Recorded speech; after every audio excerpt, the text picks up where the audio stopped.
मत श्रुत भक्ति का ही सरगम करम। क्या शुरू हो गया?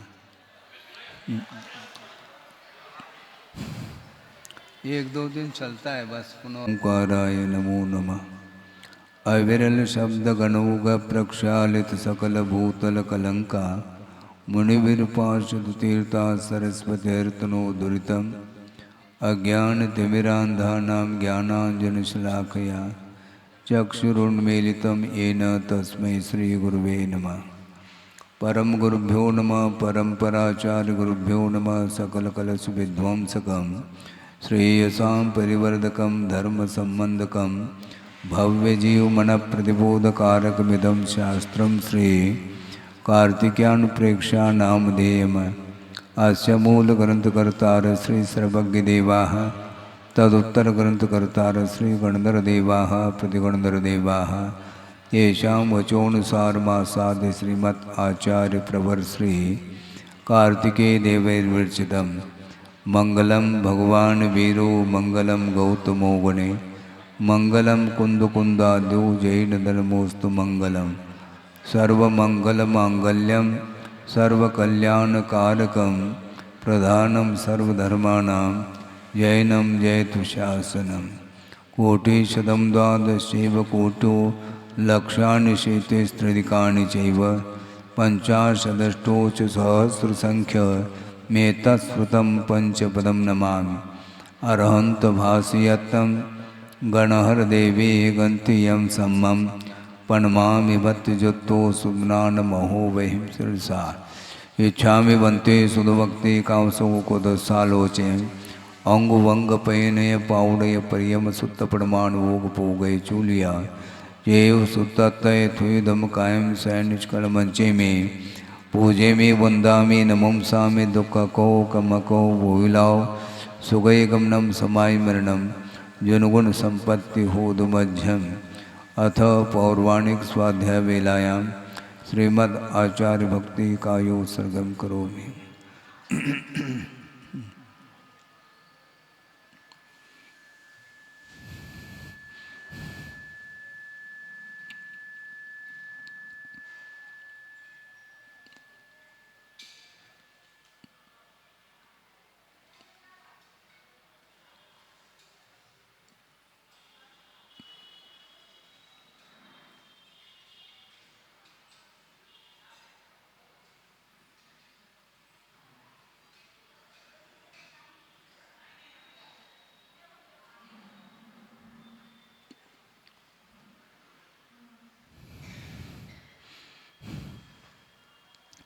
श्रुतजलधिपारगेभ्य स्वपरमत विभावना पुटमतिभ्य सुचरितपूर्णदेभ्यो नमो गुरुभ्यो गुणगुरुभ्य चत्वेश गुण समग्रे पंचमे आचार्य करण संदर्शे शिष्यानुग्रह कुशले धम्मायिरिये सदा वंदे गुरुभक्त संजमेन तरंत संसार सायरम घोरम चुन्नन्ते अट्टकम मम जम्मन मरणम न पावेन्ते ये नित्यं व्रतमंत्रोम निरता ध्यानाग्निहोत्राकुला षट्कर्मा विरता तपोधनधना साधुक्रिया साधव शीलप्रावरणा गुणप्रहरणा चंद्रार्कतेजोदिकाः मोक्षद्वारकपाटपाटनभटाः प्रीणन्तु मां साधव गुरुवः पान्तुनो नित्यं ज्ञानदर्शननायकाः चारित्राणवगम्भीरा मोक्षमार्गोपदेशकाः इच्छामि बन्ते आयुर्भक्ति कामसुको को दोसालोचे सम्मनान समदंसन समचर्जुत्तानं पंचव्याचाराणाम् आयुर्यानम् आयारादि स्मरणानुपदेशयानम् उवज्झायानं तिरयनुगुणपालुरयानं सौसावनं सैनिचकलमंचे में पूजे में वंदामि नमं सामि दुःखकौ कमकौ भोइलाओ सुगै गमनं समाय मरणं जनगुण संपत्ति होद मध्यम तिहुवनतिलयं देवं वन्दिता तिहुनिन्दपरिपूज्यं वोछम् अनुपेहावो भवीयजनानन्दजननेवो।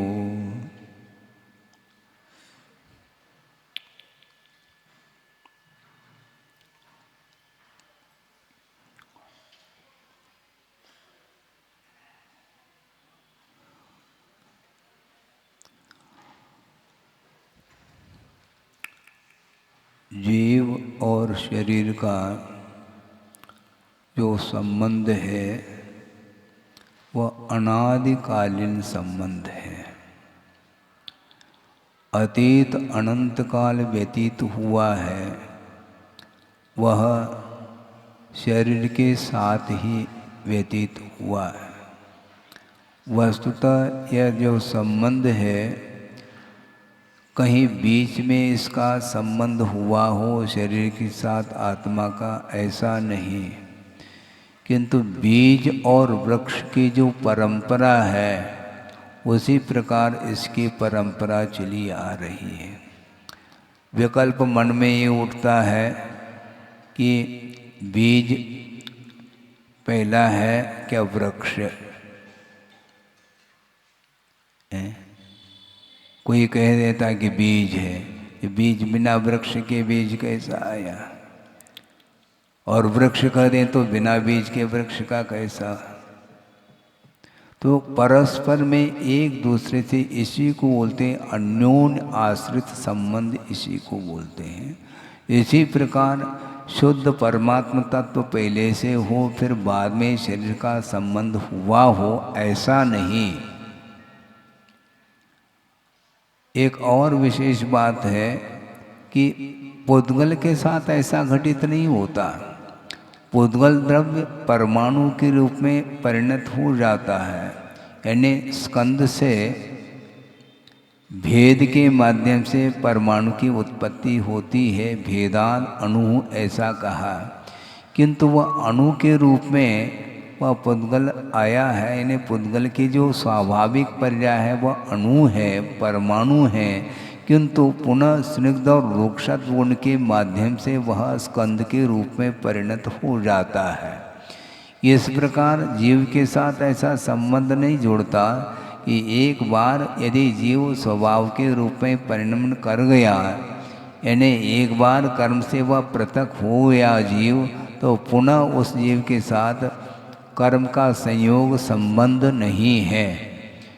इसलिए ये जो संबंध हुआ नहीं, अनादिकाल से बीज और वृक्ष की तरह यह परंपरा चली आ रही है। महाराज फिर अनंतकालीन परंपरा चली आ रही है तो इसका फिर अभाव कैसा हो सकता है? हो सकता है बीज और वृक्ष की परंपरा को विच्छिन्न करना है तो तरीका क्या है? तरीका यही है कि बीज को जला दो। भुना हुआ जो बीज है, काबुली चना, वह खाने के योग्य तो है, किंतु उसका वपन करोगे तो वह कभी भी अंकुरित नहीं होगा, क्योंकि वह बीजत्व उसका नष्ट हुआ है। अंकुरित होने की क्षमता उसकी समाप्त हो चुकी है, इसलिए वह अंकुरित नहीं हो पाएगा। तो बीज को जिस प्रकार नष्ट किया जाता उसी प्रकार कर्म को नष्ट करो तो निश्चित रूप से आत्म तत्व पृथक होगा उस कर्म से अथवा शरीर से। इसलिए पैड़ी शील सहावो जीवं गानम अनाय संबंधो कणयो वले मलम वा तानत्यथम स्वयं सिद्धम कहा। तयो अस्तित्वम स्वयं सिद्धम, उन कर्म का और आत्मा का, इन दोनों का अस्तित्व स्वयं शुद्ध है और वह अनादिकालीन संबंध है। उसकी आदि नहीं, नो बिगनिंग, बिगनिंग लेस है किंतु एंडलेस नहीं, अंत हो सकता है। यदि वह भव्य है तो वह उस आत्मा से कर्म पृथक हो सकते हैं, उसको मुक्ति मिल सकती है, क्योंकि मोक्ष प्राप्त करने की योग्यता जिसके अंदर है वह मुक्त हो सकता है। अब देखो, सोचने की बात है, ऐसे अनंत जीव हैं संसार में जो भव्य हो करके भी अभी तक मुक्ति नहीं पाई। आप भव्य है, क्या भव्य है? हम तो मोटे रूप से तो भव्य ही कहेंगे। और दूसरी बात यह है कि महावीर भगवान को निर्वाण प्राप्त करके समय कितना हुआ है? 2500 कुछ वर्ष हुए हैं। इसके पहले वो भव्य थे क्या? नहीं, भव्य थे तभी तो मुक्त हुए, किंतु भव्य होते हुए भी अनंत काल तक इसी संसार में रहे। उसी प्रकार अपन भी रह रहे हैं, तो कभी भी यह संसार अंत को प्राप्त नहीं होगा, क्योंकि यह अनंत काल तक यह संसार बना रहेगा और ये संसार में रहने वाले भव्य जीवों की संख्या भी अनंत की संख्या में बनी रहेगी। जब कभी भी देखो तो वहाँ पर यहाँ भव्य जीव पाए जाएंगे। महाराज उनको मोक्ष कब मिलेगा? सबको नहीं मिल सकता एक साथ, क्योंकि नाना जीवों की अपेक्षा से संसार का कभी न अंत हुआ न होगा, यह सिद्धांत है। एक जीवापेक्षया, एक जीव के अपेक्षा से संसार का विच्छेद हो सकता है। आप चाहो तो आपका विच्छेद होगा, किंतु सबका विच्छेद करा दो महाराज, हमारे हाथ में होता तो हम पहले ही मोक्ष चले जाते, फिर वह आपको मोक्ष बाद में दिलाते। दिलाने की बात नहीं है, मुक्त होने की बात है। स्वयं मोक्ष को प्राप्त करना चाहें, जिसको बंधन ही इष्ट है, तो उसके लिए मोक्ष कैसे संभव हो सकता है? बंधन को आप अच्छा बनते हैं और 2-3 दिन बाद रक्षा बंधन आ रहा है। रक्षा के लिए बंधन की आवश्यकता है, किंतु वैसे देखा जाए कि बंधन, ये संसार का बंधन अनादिकालीन बंधन है, इससे ऊपर उठने की बात करो। क्योंकि प्रकृति है, प्रकृति कहो, शील कहो, स्वभाव कहो, ये एकार्थवाची शब्द है। इसलिए कर्म की एक प्रकृति है, उसका स्वभाव है। ज्ञानावरणी प्रकृति का अर्थ क्या होता है? ज्ञान को आवरणित करने की क्षमता जिस कर्म में हो, उसका नाम ज्ञानावरणी, उसका वह स्वभाव है, उसका वह कार्य है। उसमें प्रकृति पड़ी है, किसके द्वारा? जीव के द्वारा। वर्गनाएं जब तक, कर्म की वर्गनाएं जब तक रहती हैं आत्मा के साथ संबंध को लिए हुए, उनका कर्म के रूप में परिणमन होना बिना निमित्त के संभव नहीं। और आत्मगत रागादि भावों के निमित्त को लेकर के ही ये सारी सारी वर्गनाएं कर्म के रूप में परिणत होती हैं। इसलिए द्रव्य कर्म के लिए भाव कर्म कारण के रूप में उपस्थित होता है।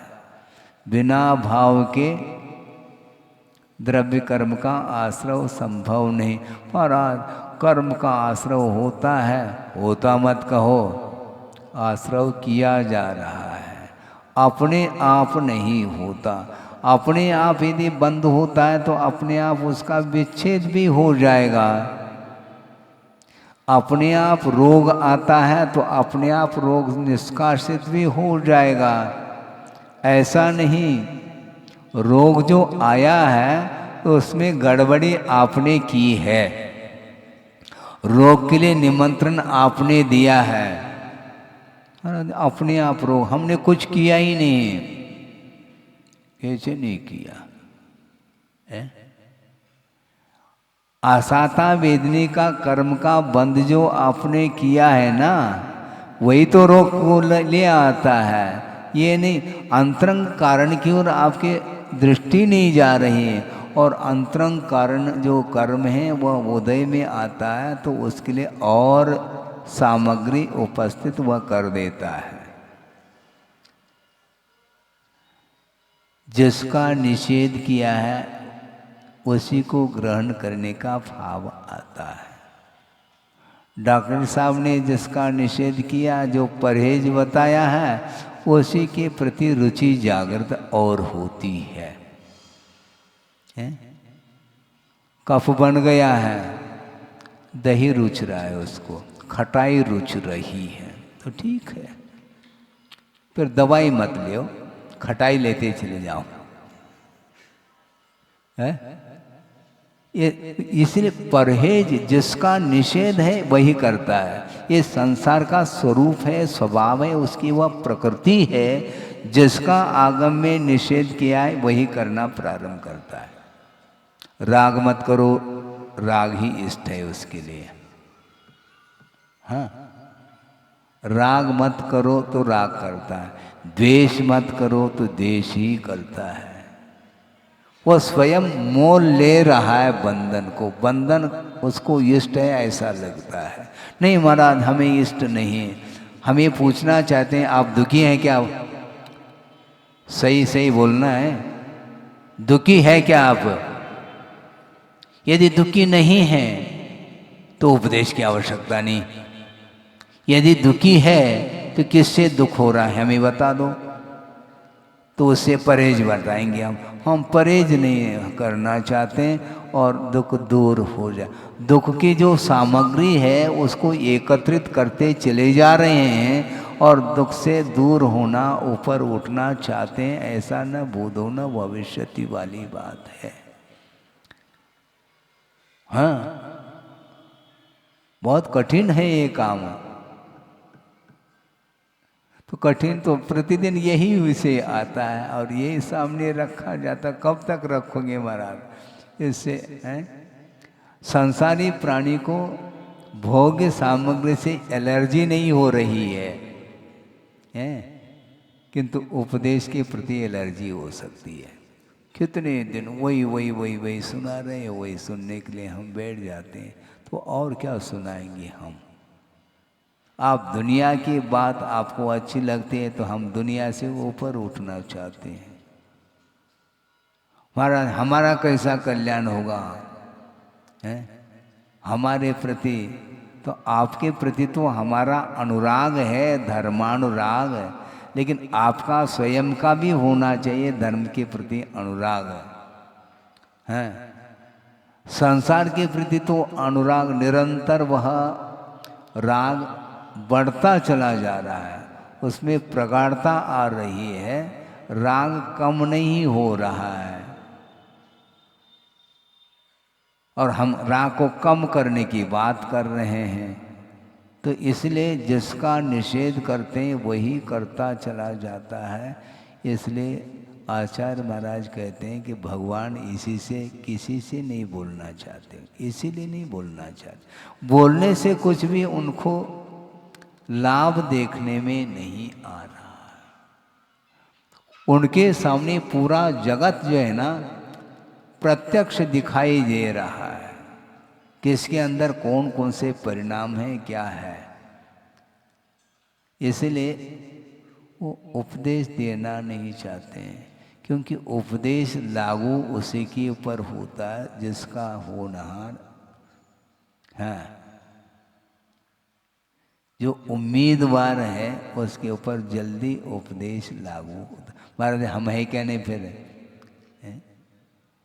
नहीं है ऐसा मैं तो नहीं कहूँगा, किंतु उपदेश निरंतर सुनते हुए भी प्रतिदिन राग कम हो रहा है क्या नहीं हो रहा है, इसका जो कुछ भी परीक्षण हम नहीं कर पाएंगे। क्या आप ही कर पाएंगे? आप दुकान में बैठते हैं तो कितने उत्साह के साथ आप दुकान चलाते हैं, मैं देखने के लिए थोड़ी आ पाऊँगा, ये मेरा विषय है ही नहीं। और यहाँ पर दुकान की आप बात नहीं करते हैं, भले ही भीतर विचार उत्पन्न हो रहे हैं, बात अलग है। बैठे हैं किंतु परिणाम, अनेक प्रकार के परिणाम इसके होते ही रहते हैं, वो रुकते नहीं, रोकना पड़ेगा उनको। इसलिए राग को कम करने का पुरुषार्थ आपको करना है और उसके जीवन में ही राग कम होगा जिसकी श्रद्धा, जिसकी आस्था मजबूत हो रही है। इसलिए अनित्य की ओर दृष्टि जाएगी तो निश्चित रूप से राग कम करेगा। नित्यत्व की दृष्टि समाप्त होनी चाहिए। जब वह नित्य नहीं है तो उसको पकड़ने का क्यों प्रयास कर रहे हैं? आप दूसरे को देख करके हंस सकते हैं क्या?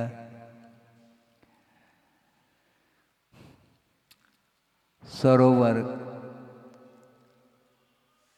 आप हैं मान लो नदी के किनारे पहुँचे हैं और बच्चे को भी ले गए हैं, और मान लो रात का समय है, तो उस नदी में सूर्य का प्रतिबिंब देखने को मिलता है, तो वह छोटा बच्चा पकड़ने के लिए चला जाता है, तो आप उसको देख कर के हंस जाते हैं। और आप किसको पकड़ रहे हैं?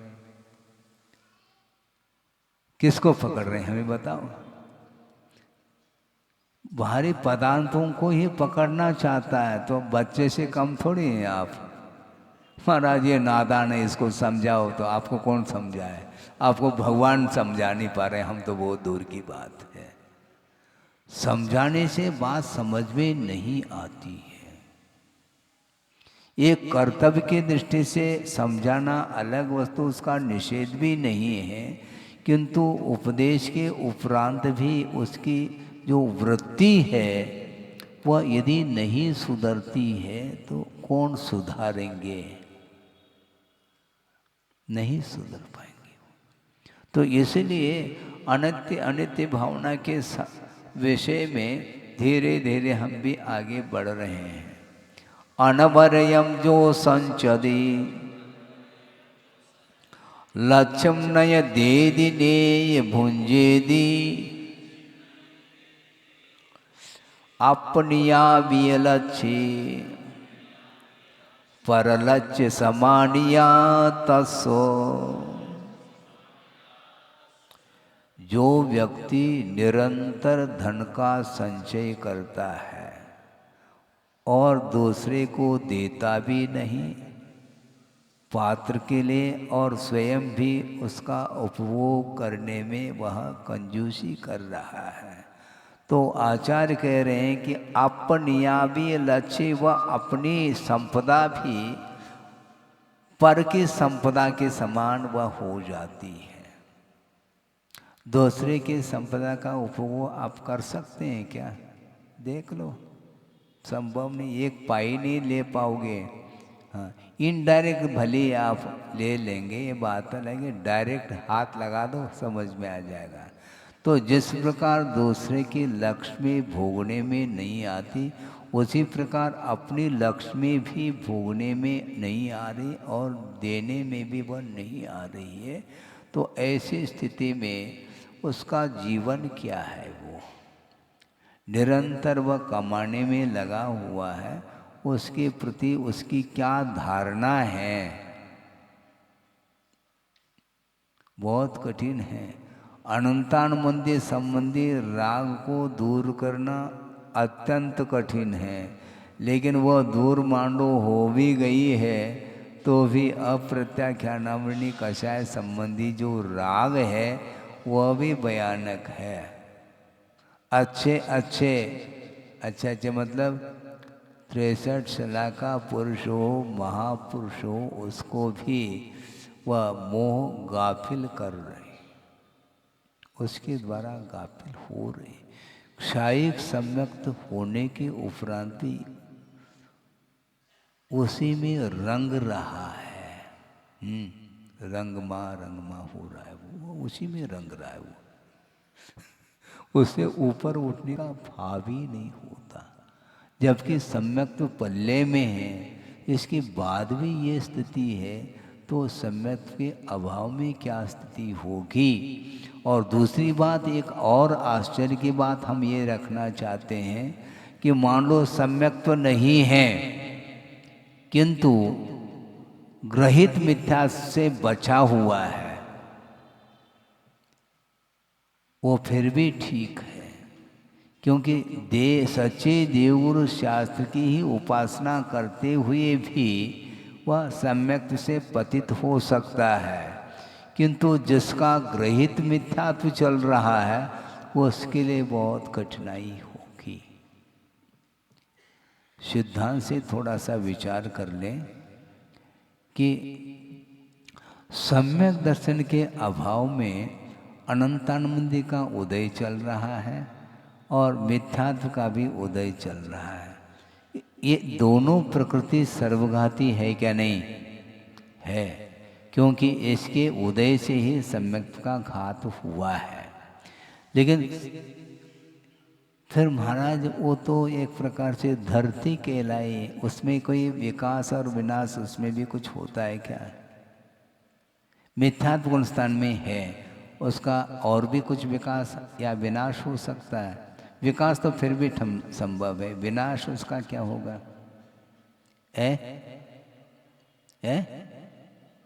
हाँ खड़ा है, लेकिन फिर भी विनाश होता है, ध्यान रखो। क्या होता है? क्योंकि एक मिथ्या दृष्टि है, देवाई का बंद कर रहा है, एक मिथ्या दृष्टि है, नरकाई का बंद कर रहा है, दोनों मिथ्या दृष्टि। इसमें विकास विनाश है क्या नहीं? अभी तो कह रहे थे आप धरती पर खड़ा है, अभी कहाँ पहुंच गया वो? ये इसलिए तो कहना चाह रहा हूं मैं, मिथ्यात्व गुणस्थान में भी लेशा की भी जो परिणति होती है वो भी भयानक होती है। एक मिथ्यात्व की भूमिका में सप्तम पृथ्वी का बंद कर रहा है और एक मिथ्यात्व की भूमिका में देवायु का बंद कर रहा है। दोनों मिथ्या दृष्टि होकर के भी जमीन आसमान का अंतर है।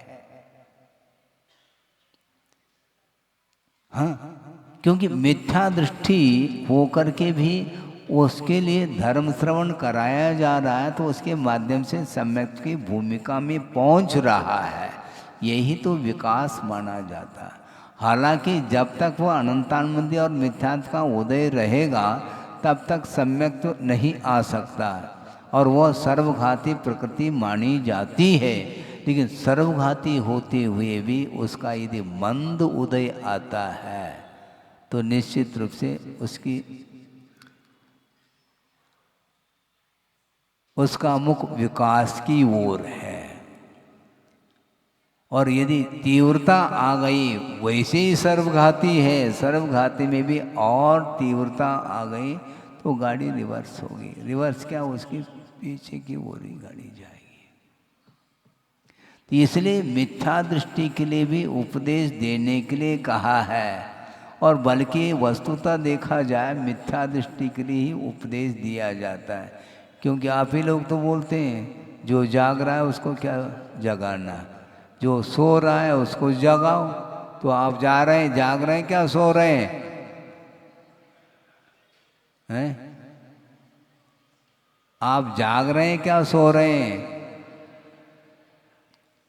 नहीं महाराज, आप बंद तो कर लो, हम जाग नहीं रहे, जा रहे हैं हम। आप जागने की बात करते हैं। अब मैं कई बार मतलब देखता रहता हूँ कि स्वाध्याय समाप्त होते 10 मिनट भी बैठने के लिए आपको फुर्सत नहीं है। गुरुदेव की पूजा नहीं, ये हो गया। जिनवाने की स्तुति तक किए बिना कई लोग चले जाते हैं, उनको ध्यान नहीं रहता कि कहाँ पर आए और क्या करना है। जैसे मान लो पूजन कर रहे होते हैं, तो जब तक पूजन का विसर्जन ना हो तब तक अन्य कार्य नहीं करना चाहिए, है क्या नहीं ऐसा? लेकिन बीच में ही जलम और बीच में चर्चा हो रही है, गंधम, ये सब चल रहा है, होता है कि नहीं हो रहा है? क्यों ऐसा हो रहा है? कितने विकल्प हैं। धार्मिक क्रियाओं को बिल्कुल 10 मिनट के लिए भी करना है तो भी उसमें प्योरिटी नहीं आ रही है। तो वो कितनी औपचारिकता होती चली जा रही है। और आप पूछते भी हैं महाराज हम कैसे आगे बढ़े, तो पीछे ही चले जा रहे हैं, आगे बढ़ने की बात ही नहीं है। 10 मिनट भी शांति के साथ धार्मिक कार्य नहीं करते हैं तो हम फल और चाह रहे हैं, हमें कौन सा फल मिलेगा? जैसे परिणाम है वैसे फल मिलता चला जाएगा। हाँ, काहे स्वर्ग भी करते हैं तो पता नहीं कितनी स्पीड से होता रहता है, यूं करते रहते हैं। नमो अरहंताणम, इसमें उपयोग टिक ही नहीं पाता और आगे गुरिया खिसक जाती, वो खिसकाते रहते हैं आप। इतनी ये आकुलता नहीं है। किसके शरण में आए हैं? पंच परमेष्टि के शरण में आने के उपरांत भी शांति के साथ एक माला भी नहीं फेर पाते हैं और मन फिर जाता है, इधर उधर चला जाता है। इसलिए उसके प्रति समर्पण भाव जागृत करना बहुत कठिन है, सबसे दुर्लभ है ये। और बिना इंटरवल घंटों तक विकताएं हो सकती हैं, उसके लिए घड़ी नहीं देखते हैं, घड़ी को पीछे कर देते हैं, और वो विकताएं घंटों तक होती चली जाती हैं। राग की कथा, हाँ, काम भोग और बंध की कथाएं रात दिन चलती रहती है। वह प्योर कथा चलती है वो, और ये सत कथा में जो है ना 10 मिनट भी नहीं हो पाता, और वो उसका मन, तो क्या करोगे आप, कैसे होगा? बहुत साधन इतने मिलते चले जा रहे हैं, इसके उपरांत भी साधना की ओर दृष्टि नहीं जा पा रही है। आचार्य महाराज राजवार्तिक पढ़ा रहे थे, आप सुनो, आपस में फिर चालू हो गया। इसलिए तो कहा जा रहा है। हम क्या कहना चाह रहे हैं?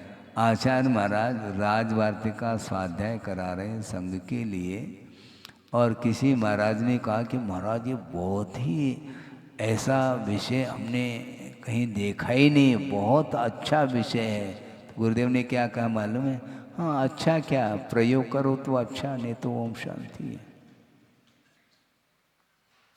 प्रयोग की ओर दृष्टि नहीं है तो क्या अच्छा और क्या बुरा, ध्यान नहीं है। श्रवण बनने के बाद भी ये स्थिति आती है क्या महाराज? हाँ, आती है ना। इसलिए कहा गया कि निरंतर अपने उपयोग को केंद्रित करने का पुरुषार्थ करना चाहिए, क्योंकि उसकी वह प्रकृति है। उपयोग स्थिर नहीं रह पाता क्योंकि अनादिकालीन संस्कार है। इसलिए त्यक्त पदार्थ के प्रति भी दृष्टि होती रहती है। एक प्रत्याख्यान नाम का एक आवश्यक है 28 मूल गुण में। मन में पहले बार बार विकल्प आता है, ये प्रत्याख्यान को क्यों रखा है? प्रत्याख्यान का अर्थ त्याग होता है ना। तो आहार के बाद आहार ठीक हो गया महाराज, और फिर बाद में कायेश्वर आदि करके भक्ति करके फिर बाद में प्रत्याख्यान चाहता हूँ, ऐसा बोला जाता है। प्रत्याख्यान का अर्थ क्या? त्याग होता है। अरे जब एक भुक्ति, यह भी एक मूल गुण है, और निरंतर एक ही बार हम जब वो आहार ले रहे हैं तो प्रत्याख्यान की क्या आवश्यकता है? एक ही बार आहार लेते हो तुम, किंतु आहार की चर्चा भी नहीं करना चाहिए, उसका प्रत्याख्यान लो। नहीं तो 24 घंटा उसी की चर्चा में यदि लीन हो जाओगे तो फिर प्रत्याख्यान त्याग कहाँ हुआ है?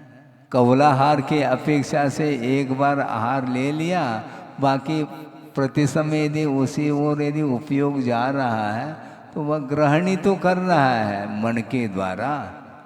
हाँ, कल किसी ने कहा था ना चर्चा के दौरान, महाराज मन के द्वारा ज़्यादा पाप होता है क्या, वचन के द्वारा या काय के द्वारा? है सुनो, अब एक ही बार आहार ले रहे हैं और मान लो उपयोग उस ओर जा रहा है तो पाप का अर्जन नहीं होगा क्या? रुकेगा क्या हुआ? आज तो बहुत ही अच्छा आहार मिला है, कल भी इसी प्रकार का मिल जाए, है? ये भाव आ सकता है क्या? नहीं। जब गुणस्थान से पतित हो सकता है, ये सिद्धांत सामने है, तो ये परिणाम होते हैं, तभी तो गुणस्थान से वो नीचे चला जा रहा है। गाड़ी रिवर्स क्यों हो रही है? वर्धमान चारित्र नहीं है हम लोगों का। तीर्थंकरों का जो चारित्र होता है वो वर्धमान चारित्र अर्थात निरंतर उसमें वृद्धि ही होती रहती है, उसका नाम वर्धमान चारित्र। और हीमान चारित्र का अर्थ गाड़ी रिवर्स है। ये होता है मन के माध्यम से आश्रव। यदि नहीं मानेंगे तो 108 जो आश्रव के द्वार है वह कैसे बन पाएंगे? हमें बता दो आप। अधिकरणम जीवा जीवाहा, जीवाधिकरण और अजीवाधिकरण। तो जीवाधिकरण के 108 भेद किए ना। समरंभ, समारंभ, आरंभ, मन वचन काय, ये 3 योग, कृतकारित अनुमोदन और क्रोध मान माया लोभ, इसकी अपेक्षा से 108 किए हैं। और क्रोध मान माया लोभ की जो वैरायटी है अनंतानुबंधी, अप्रत्याख्यानावृणी, प्रत्याख्यानावृणी, संजुलन, इनके साथ यदि और जोड़ेंगे तो संख्या और बढ़ेगी। तो इसीलिए इन सबके माध्यम से आश्रव होगा। व्रतियों के हिसाब से कह रहा हूँ, गृहस्थ के लिए नहीं। मान लो घर में है किंतु व्रती है, तो मान लो उसने उपवास कर लिया, क्योंकि प्रोष्ठोपवास करता है। अब प्रोष्ठोपवास के लिए वह उपवास कर लिया, तो अब क्या 24 घंटा फुर्सत है, एक साथ काम कर लें हम, कल का भी, परसों का भी, नरसों का भी, बस सब 7-8 दिन का काम अच्छे आराम से। अब कुछ काम है, अब बनाना नहीं है खाने के लिए, किंतु कल क्या बनाना, परसों क्या बनाना, ये सारा तालिका, इसकी तालिका लिस्ट है उसके सामने, वो सब कार्य कर रहा है। तो क्या बनाना, बनाया कुछ नहीं, क्या बनाना, ये प्लानिंग, विथ प्लानिंग चलता है वो। तो इसके द्वारा आश्रव होगा, ये ध्यान रखो। बनाया क्या तुमने? नहीं बनाया। बनाने का भाव है क्या? नहीं। क्या बनाना, और फिर उसके लिए सामग्री कितनी एकत्रित करना, ये समारंभ और आ गया। और आरंभ की अपेक्षा से तैयारी करके रखना, ताकि पारणा के दिन समय पर भोजन करना है। तो अभी से ये विकल्प तो है उसके अंदर। तो इसके द्वारा आश्रव होगा क्या? नहीं। क्यों पंडित जी? होगा? हाँ, होगा। सुनो तो गड़बड़ कुछ नहीं है। आप निश्चिंत कैसे रहोगे? फिर 100 साल का सोचो, फिर गड़बड़ तो होना ही है, हैं? तो इसीलिए उस उपवास के दिन, उपवास का अर्थ क्या होता है? चारों प्रकार के आहार का त्याग का नाम उपवास है। ये तो है ही, लेकिन वस्तुतः उपवास का दूसरा अर्थ भी है। उपवास, वास का अर्थ होता है रहना। कहाँ रहना? उप अर्थात निकट। किसके निकट? आत्मा के निकट रहने का नाम उपवास है, ध्यान रखो। उपवास गड़बड़ हो रहा है तो उपवास मत करो। फिर उपवास में क्या गड़बड़ होता है? उपवास के दिन तो और अच्छे ढंग से पंच परमेष्टि की आराधना करो, स्वाध्याय करो, तत्व चर्चा आदि करो, वियुक्ताओं से बचो। इसके लिए कहा गया, वो छोड़ करके वो शुरू हो जाता है। तो इसलिए इसके माध्यम से आश्रव होगा। खाया नहीं, पिया नहीं, ग्लास फूट गया तो बिल लाओ। अभी खाया बिल्कुल नहीं है और ग्लास अपने हाथ से फूट गया, मान लो, बिल ले आओ। हमने खाया कुछ भी नहीं, ग्लास तो फोड़ दिया तुमने, 12 आना। तो उसी प्रकार आपने अभी भोजन किया नहीं, किंतु उसकी जो विकता है उसके द्वारा ग्लास फूट रहा है, चारित्र रूपी ग्लास। बहुत कठिन है ये महाराज, बहुत कठिन है। फिर तो ऐसा इतना सस्ता थोड़ी है, सरल थोड़ी है। प्रति समय किसी न किसी निमित्त को लेकर के परिणाम होते ही रहते हैं।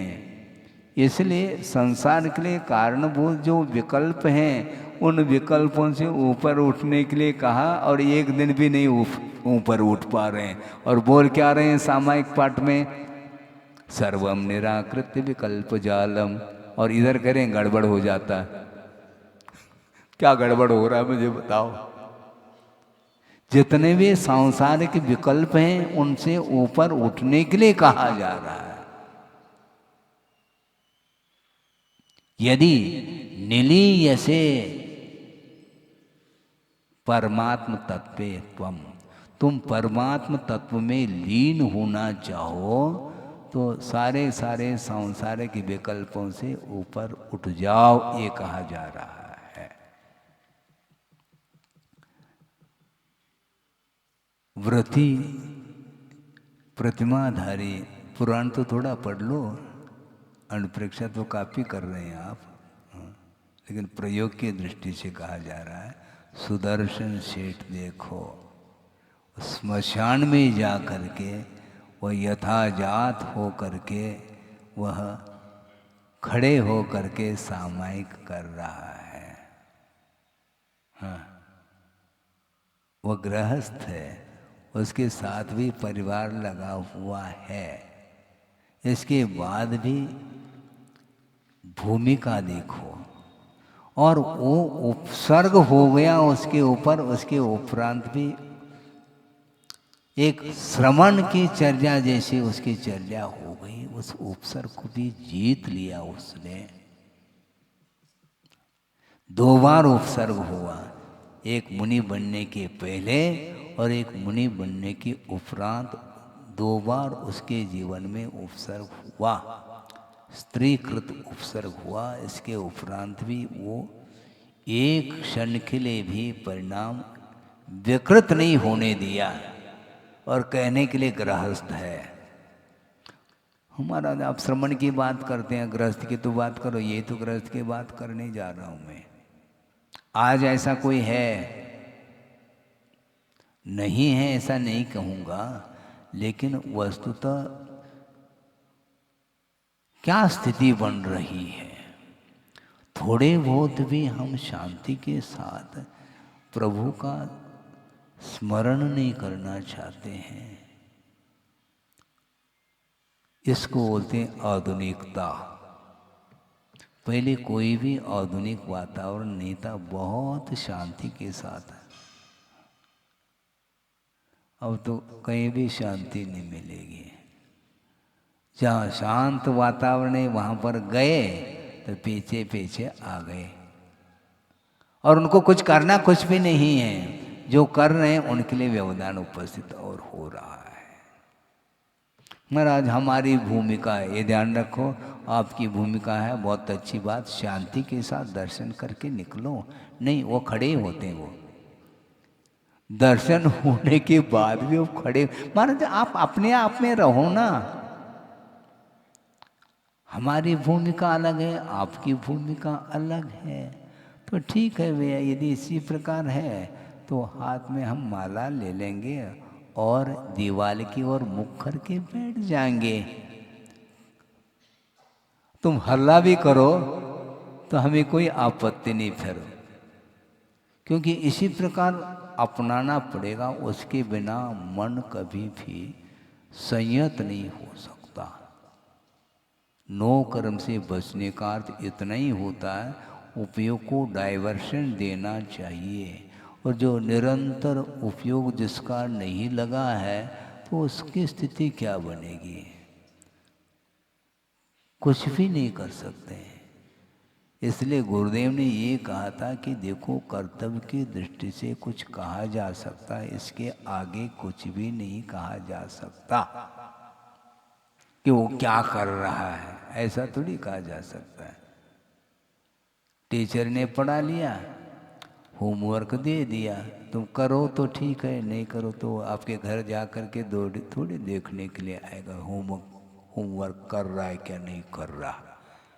तो करना हो तो करो, नहीं करना तो तुम्हारी मर्जी, हमारी कोई अर्जी नहीं। हाँ, तुम्हारी मर्जी के ऊपर, क्योंकि भगवान के ऊपर कुछ भी नहीं है। केवल कर्तव्य की दृष्टि से उन्होंने कहा कि इस प्रकार दूसरे के प्रति उपकार का भाव रखना चाहिए, किंतु उसकी इच्छा यदि है तो दिया जा सकता है उपदेश, उसमें कोई जोर जबरदस्ती नहीं है,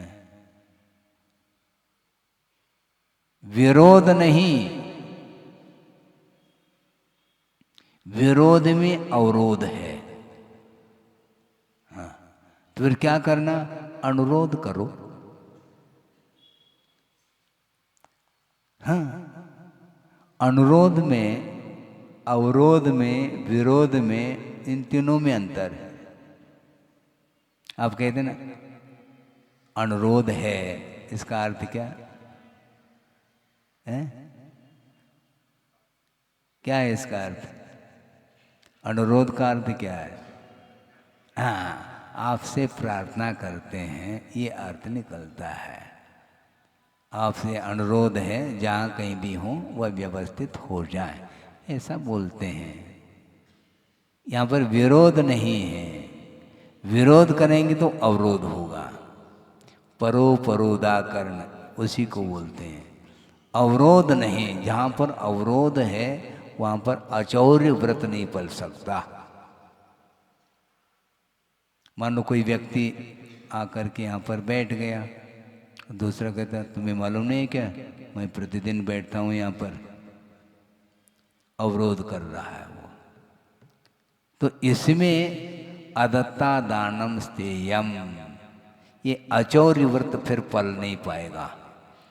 हाँ, ये अतिचार तो पढ़ो, कम से कम भावना तो पढ़ो। व्रती के लिए कहा जा रहा है, मैं प्रतिदिन यहीं बैठता हूं, तो क्या तुम्हारा स्वामित्व है क्या उसके प्रति? लाखा बॉन्ड तुम्हारा है क्या? आप जो वस्तुतः सही मायने में जो वृत्ति होगा वह कहता है कि भाई साहब आप बैठिए, हमारे लिए खूब स्थान है, कहीं भी बैठ जाऊंगा, आप आइए, आपकी जगह है ये। लेकिन जैसे ट्रेन में करते ना, हाँ, क्या बस पहले से जा कर के टोपी रख दी, पगड़ी रख दी हैं, और लगेज क्या बोलते हैं, हाँ, अटैच रख दी, बस हो गया। अब दूसरा नहीं आ सकता, इस पर कोई बैठ नहीं सकता। गाड़ी रिजर्व हो गया ये। तो ऐसा व्रती तो नहीं करेगा, न करना चाहिए, क्योंकि पर वस्तु के प्रति इतना स्वामित्व भाव रहना नहीं चाहिए, क्योंकि वह अनुवृत्ति है। इसका अर्थ ये थोड़ी कि मैं अनुवृत्ति हो तो मैं करते ही चले जाऊं, उसमें भी दोष लगते हैं, क्योंकि महावृत्ति की ओर उसकी दृष्टि होनी चाहिए, भले वह अनुवृत्ति क्यों न हो, है? नहीं रहेगी।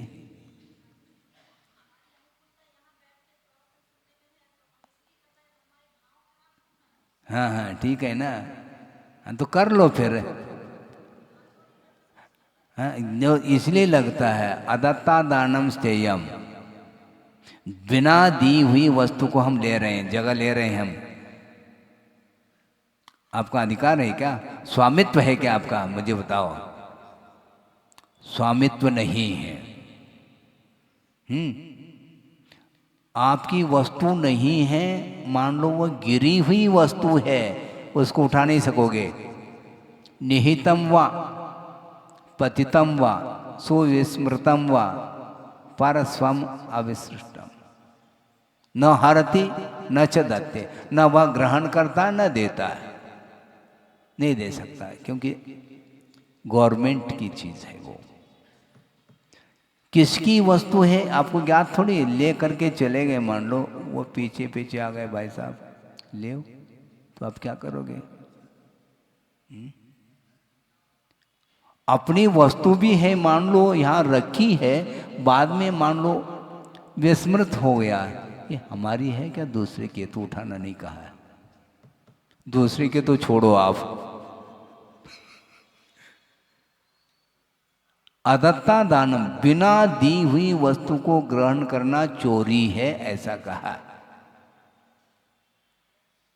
किसी ने कहा तुम चोर हो, तो उबल गया हो, तो उन्होंने कहा भाई साहब आपने कब व्रत लिया था, अचोर व्रत? वो शांत हो गए। वो जब तुमने व्रत अंगीकार किया नहीं है और कोई दूसरा चोर कह दे तो आपको दिक्कत क्या हो रही है? आपका कोई संकल्प है क्या चोरी नहीं करने का? फिर भी कोई कह देता तो बुरा मान लेता है, जैसे बिल्कुल ही है? तो ये सब क्या है? ये पर यहां तक गुरुदेव ने कहा था कि भावों की भी चोरी होती है। हाँ, किसी को हम आग्रह करते हैं तो चोरी का दोष लगेगा, क्योंकि उसके भाव नहीं है। जबरदस्ती किसी की धारणा को परिवर्तित करने का प्रयास करना, यह भी चोरी के अंतर्गत आता है। हाँ, आप रखो जो भी चर्चा का विषय रखना हो, उसके लिए भी उत्तर है। हाँ, नहीं है तो बैठे क्यों फिर? और दूसरी बात यह है, मैं किसी को फोकस थोड़ी बना रहा हूं, मैं सभा को फोकस बना रहा हूं, ये ध्यान रखो। सभा के लिए उपदेश है, हमने बुलाया तो है नहीं, निमंत्रण तो दिया नहीं, जबकि आपने ही कहा महाराज समय हो गया चलिए, तब आया हूं मैं, ये ध्यान रखो मंच पे। हाँ?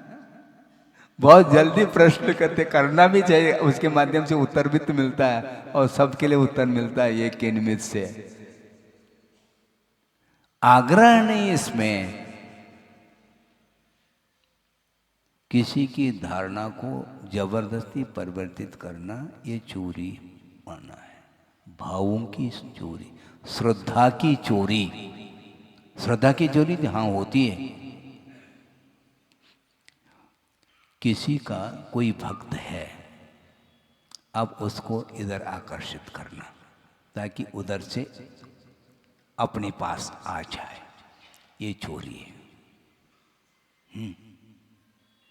भक्त की चोरी, क्योंकि किसी का भक्त बना है तो उसको इधर आकर्षित कर रहे हैं ताकि उधर से वो टूट जाए। हाँ? क्या? हाँ? इसलिए गुरुदेव ने बहुत अच्छा विषय दिया था कि संलेखना के समय पर भक्त प्रत्याख्यान किया जाता है। भक्त का अर्थ भोजन होता है, लेकिन गुरुदेव ने कहा दो अर्थ है भक्त का। भक्त का अर्थ एक भक्त शिष्य, उसका भी प्रत्याख्यान किया जाता है। शिष्य के प्रति भी अब कोई संबंध नहीं रहेगा। भक्त अर्थात भोजन का भी क्रमशः त्याग होता है, और शिष्य का भी संबंध अभी तक था, अब कोई संबंध नहीं है। क्योंकि शिष्य के साथ संबंध रखेंगे तो स्वयं को ये फील करना पड़ेगा कि मैं इसका गुरु हूँ, तो गुरु और शिष्य का संबंध संलेखना के समय पर समाप्त हो जाता। अपने आप को वो आचार्य नहीं मानते क्योंकि छोड़ दिया। आचार्य पद को छोड़ने के बाद फिर उसको प्रायश्चित आदि देना, ये कुछ भी नहीं होता। और सुना हमने, हम पहुंच तो नहीं पाए, 4 दिन बाद पहुंचे थे। उसके पहले योग सागर जी पहुंच गए थे, लगभग 15 दिन पहले पहुंचे थे, निर्व्यापक श्रवण। और उस समय सुनने में ये आया, जिस दिन उन्होंने त्याग किया है उस दिन से कोई हाँ, चतुर्दशी का प्रत्याख्यान ने दिया नहीं, प्रायश्चित उन्होंने नहीं दिया। प्रत्याख्यान के लिए पहुंच जाते तो प्रत्याख्यान नहीं देते वो, क्यों? उस स्टेज से हम मुक्त हो चुके हैं, हमारा अब कोई दायित्व नहीं। जो था जब तक तब तक हमने आगम के अनुरूप उसका निर्वाह किया है। अब मैं सामान्य साधक हूँ, मुनि हूँ, साधु हूँ, अब मैं आचार्य नहीं हूँ, ये स्थिति बनती है। और आचार्य पद पर भी जब रहते हैं उस समय भी किसी के लिए कोई आग्रह नहीं करते, स्वयं कहता हाथ जोड़ करके महाराज हमारे लिए कुछ मार्ग प्रशस्त करो, तो उस समय उसकी भावना को देखते हुए आगम के अनुरूप उसको प्रोत्साहित करते हुए आगे बढ़ाया जाता है। इसलिए आग्रह नहीं, स्वामित्व तो है ही नहीं। हाँ। भक्त की चोरी हमने जब सुना तो आचार्य महाराज क्या चिंतन कर रहे हैं, देखो बिल्कुल आगमोक्त है वो चिंतन। दूसरे का है तो नहीं, अपना है उसके प्रति भी स्वामित्व नहीं है, तो दूसरे को ग्रहण करने का भाव कहां से आ सकता है? वो नहीं आ सकता।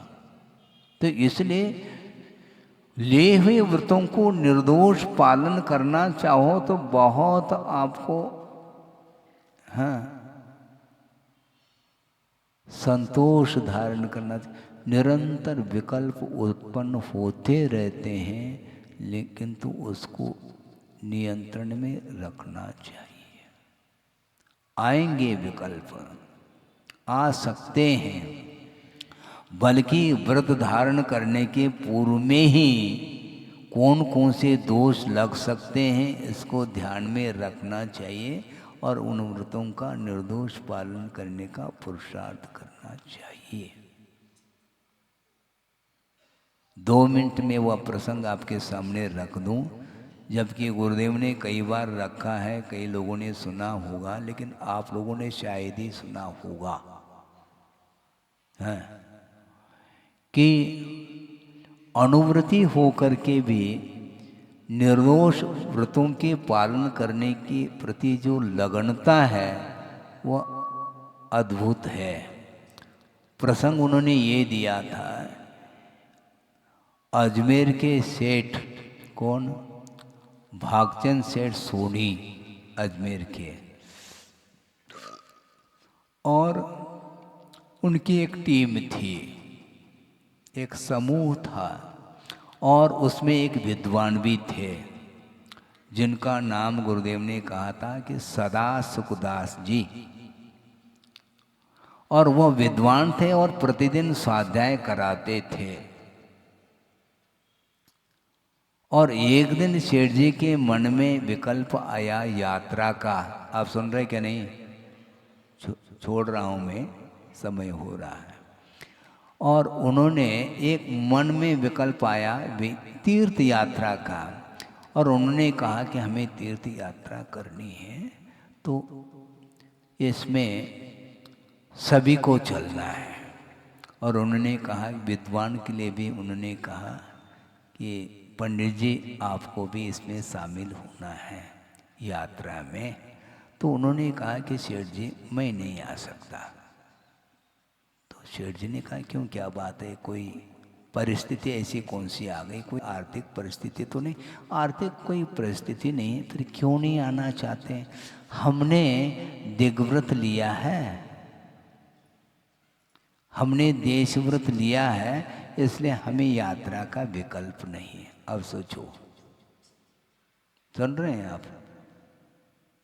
इसको बोलते हैं निर्दोष चर्या पालन के प्रति इतनी लगन से, जबकि यात्रा के निमित्त से वो बुला रहे थे सेठ जी, कोई सांसारिक काम करने के लिए थोड़ी जा रहे हैं। इसके उपरांत भी उनका ये कहना था, हम नहीं आ सकते, हमें यात्रा का विकल्प नहीं, क्योंकि वंदना ही तो करना है ना, यहीं पर बैठे बैठे हम वंदना कर लेंगे।